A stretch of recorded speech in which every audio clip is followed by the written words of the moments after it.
On January 15, 1974, a leather-jacketed mechanic walked into Arnold's drive-in and changed television forever.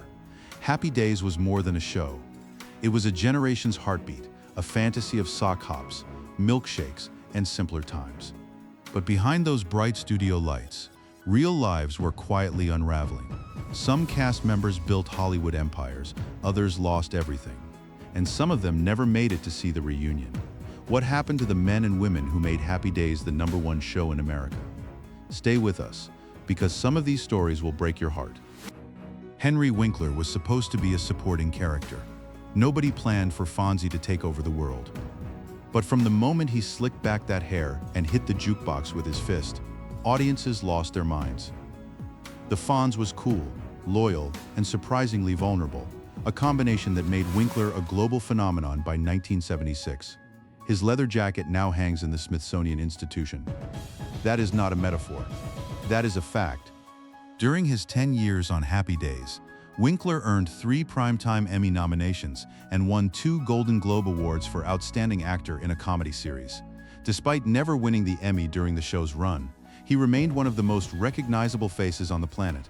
After Happy Days ended in 1984, Winkler pivoted hard toward producing, developing the iconic series MacGyver. Then came a remarkable second act in front of the camera. He terrorized teenagers in Scream in 1996, made audiences cry laughing in The Waterboy in 1998.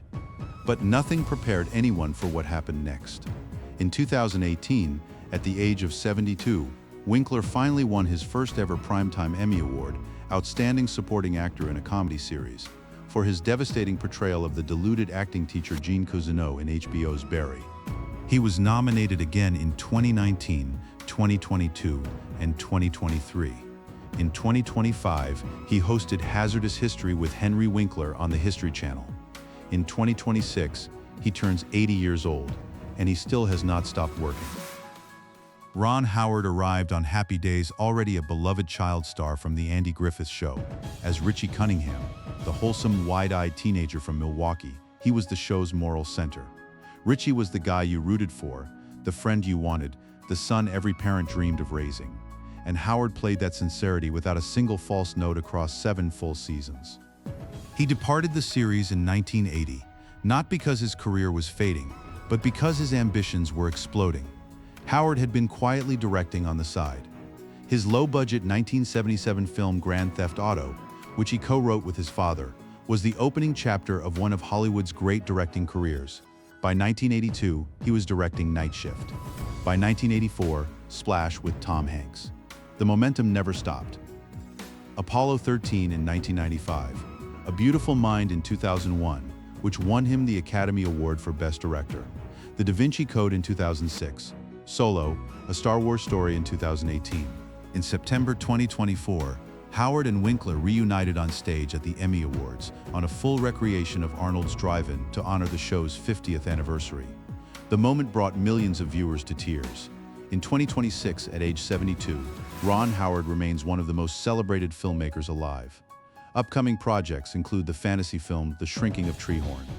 The boy from Milwaukee became a legend, and somehow, he made it look easy. Marion Ross was already a seasoned actress when Happy Days came calling. As Marion Cunningham, warm, funny, endlessly patient, and occasionally exasperated, she became America's quintessential television mother. Mrs. C was not a background figure. She had opinions, she had heart, and Ross played her with such authenticity that audiences forgot they were watching fiction. She appeared in all 255 episodes of the series, a feat matched only by Winkler and Bosley. Her performance earned 2 Primetime Emmy Award nominations during the show's run. After Happy Days concluded in 1984, Ross refused to slow down. She joined the critically acclaimed CBS drama Brooklyn Bridge from 1991 to 1993, earning 2 more Emmy nominations in consecutive years, 1992 and 1993. She also appeared in The Drew Carey Show, Gilmore Girls. In 2021, at the age of 92, she officially announced her retirement from acting, but she came back. In 2024, she reprised her beloved recurring voice role as Grandma SquarePants on SpongeBob SquarePants for season 13. In 2026, Marion Ross is 97 years old, an extraordinary milestone. Few performers in television history can claim the kind of multi-generational love that she commands. While Marion Ross celebrated an extraordinary life, the actor who played her husband on screen was already gone. Tom Bosley was a Broadway legend before anyone thought to put him on a sitcom. In 1960, he won the Tony Award for Best Actor in a Musical for his portrayal of New York Mayor Fiorello LaGuardia in the show Fiorello, a towering achievement in American theater. Yet the role that defined his legacy was quieter, warmer, and lasted a decade. As Howard Cunningham, hardware store owner and patient father, Bosley embodied a kind of American decency that television rarely captured so honestly. He appeared in all 255 episodes, every single one, making him, alongside Henry Winkler and Marion Ross, the only actor with a perfect attendance record across the entire run of the series. After Happy Days, Bosley continued working steadily. His most notable post-show role was as Father Frank Dowling, the mystery-solving priest in Father Dowling Mysteries, which ran from 1987 to 1991. He remained active in television throughout the 1990s and into the 2000s. Tom Bosley died on October 19, 2010, in Rancho Mirage, California. He was 83 years old. The cause was lung cancer.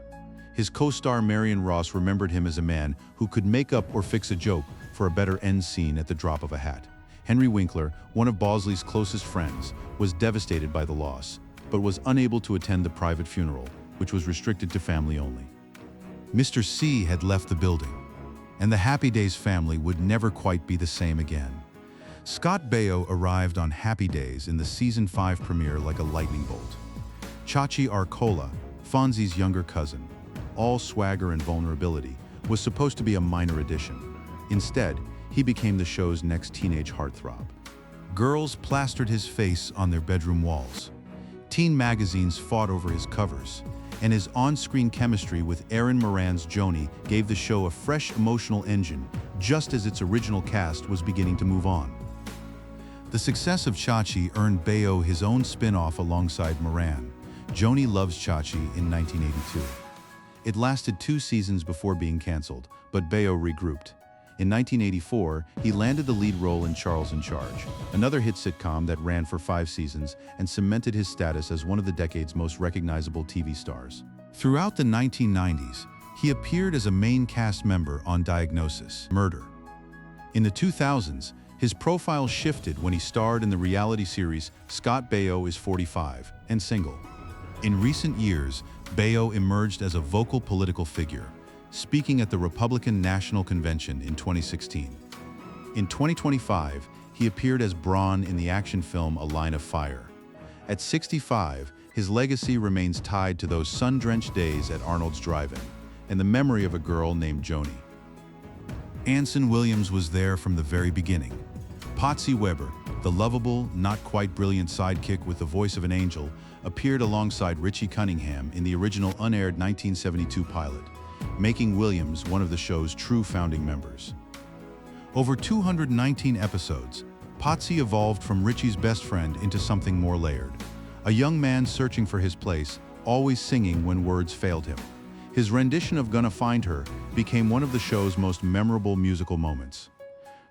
Williams earned a Golden Globe Award nomination for Best Supporting Actor in a Series for his work on Happy Days, a recognition that surprised some but surprised no one who watched closely. After the show ended in 1984, Williams made a pivotal shift. He stepped behind the camera. Over the next 3 decades, he became a highly sought-after television director, helming episodes of Melrose Place, Beverly Hills 90210, Sabrina the Teenage Witch, Lizzie McGuire, and The Secret Life of the American Teenager. In 2022, Williams ran for mayor of Ojai, California, narrowly losing the race. He married for the 3rd time in 2023. In August 2025, he underwent hernia surgery at the age of 75, and as of early 2026, he is recovering well. Now 76, Potsie Weber's legacy endures, not just on screen, but in every show Williams quietly helped shape from behind the lens. Don almost ended up being a lawyer. He was studying at Lehigh University, taking small acting gigs between classes, when, on his 3rd audition, he landed Ralph, and his entire life changed direction. Ralph was the joker of the group, the one with the terrible punchlines and the absolute refusal to read a room. And in the hands of Don, that character became something genuinely lovable. The laugh he pulled out of audiences was never cheap.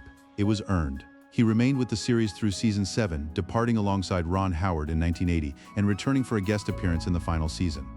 After Happy Days, he continued acting steadily through the 1980s and 1990s. He lent his voice to the animated Dungeons & Dragons series as Eric the Cavalier, and appeared on The Love Boat in multiple episodes. He also crossed over with fellow Happy Days alumni for an episode of Diagnosis. Murder. What audiences may not realize is that Don Most is also a gifted musician. He performed on the show itself and continued touring with his swing band well into the 2020s. In 2023, he released the album New York High, which received strong critical praise. In 2024, he returned to acting in the Christian film Unsung Hero, playing the character Pierce. In 2026, at 72 years old, Don Most continues performing, still finding ways to get the last laugh. Ted McGinley joined Happy Days in Season 8, long after the show's most iconic moments had already been written.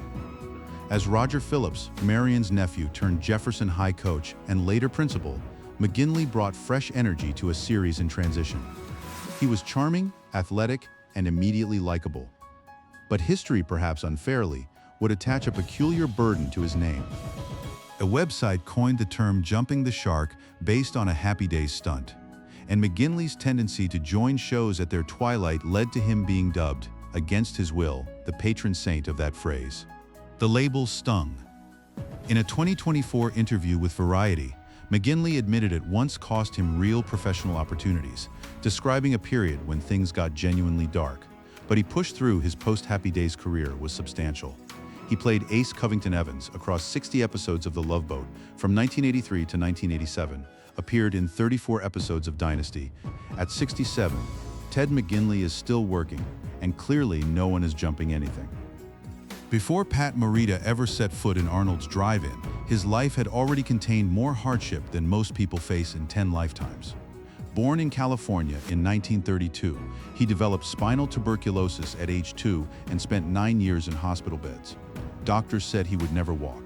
At 11, after a surgeon fused 4 vertebrae in his spine, he took his first steps.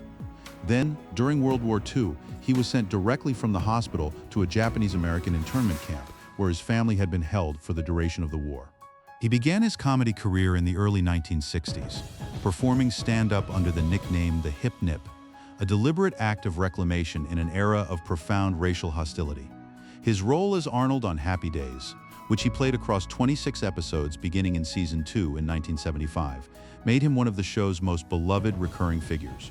But his career was about to reach another level entirely.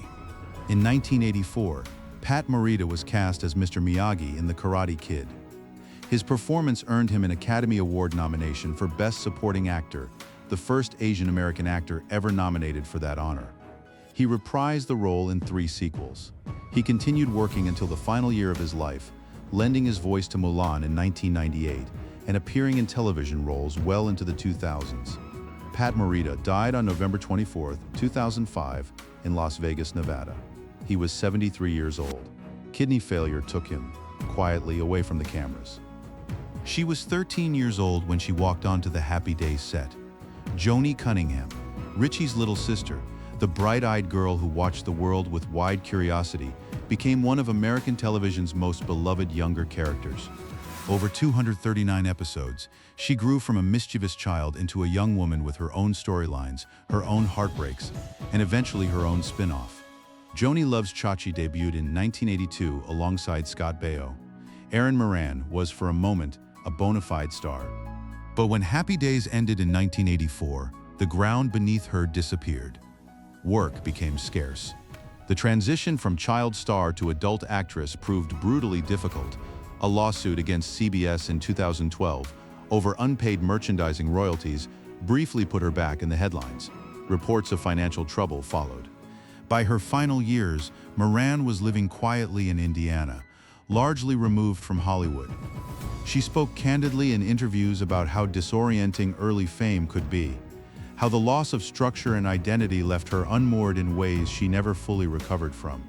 4 months before her death, She was diagnosed with squamous cell carcinoma of the throat. By February 2017, she could no longer speak or eat. She passed away at home on April 22, 2017, in Harrison County, Indiana. She was 56 years old. No illegal narcotics were involved.